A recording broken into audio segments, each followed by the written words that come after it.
Hi, everybody. My name is Ron Cantor, and you're watching Out of Zion on God TV. And today, I'm sitting with one of my spiritual fathers. In fact, I've probably learned more about leadership and Messianic Judaism from Dan Juster than anybody else. Welcome, Dan. It's so good to have you here. Wonderful to be with you, Ron. Now, Dan, you wrote a book many years ago called Jewish Roots.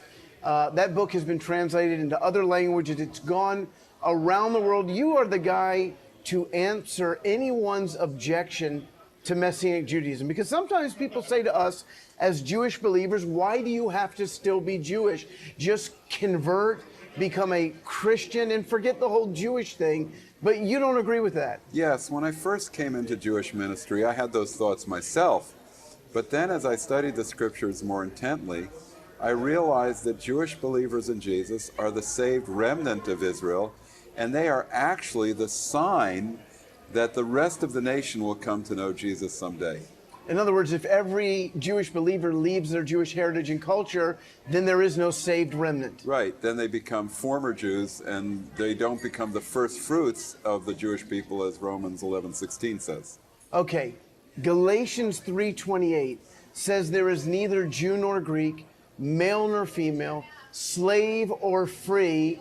A lot of people use that to say there is no such thing as a Jew anymore. Sure, because Galatians is not talking about callings and identities ethnically. It's talking about spiritual status before the Lord and what one's spiritual status is when you accept Yeshua, raised with him and seated with him in heavenly places, as Ephesians 2:5 says.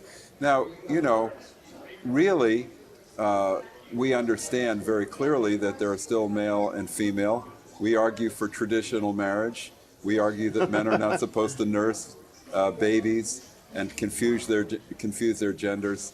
So it's not speaking about callings in this world, it's speaking about status before the Lord through Yeshua. So when it says there's neither Jew nor Gentile, the next phrase is there's neither male nor female, but clearly there still is male nor female. That's right. But any human being, regardless of race, gender, ethnicity, has the freedom to receive forgiveness of sins through Yeshua Jesus, right? Yes, and to have that high status. Even a slave has the status in the Lord that's equal to his master. Wow. So another objection I hear is that Jewish believers, by continuing to live as Jews, they've raised back up that middle wall of partition that Paul speaks about in Ephesians 2. How do you answer that? Well, I think there was a change with the coming of the new covenant, and the wall of partition was actually a literal barrier where the Gentile was not allowed to go into either the court of the women or the inner court in the old temple. But now, through Yeshua, a person has access into the most holy place just by putting their faith in him, seated at the right hand of the Father, where Yeshua is. That is the most holy place of all. So if that's the status of Jew and Gentile together, then we are called to have fellowship together. But that doesn't mean I'm no longer a Jew, and it should not be a barrier to our fellowship any more than male and female is a barrier to the fellowship of a husband and wife. Actually, that produces the quality of fellowship. Right. In the same way that my wife doesn't wake up every morning and go, it's not fair that you get to be a man and you're always talking about being a man and you live as a man, that hurts me. In the same way, if I continue to live according to my Jewish heritage, that should be a blessing as we make up the one new man together, Jew and Gentile. It's an enrichment for the church because it provides both a context and a picture of spiritual meanings. But what about the other nations? Don't they have meaning? Yes, all ethnic groups have a redemptive purpose in God, and God loves cultural variety. And all nations have specific things that are good, beautiful, and true that are unique to those nations.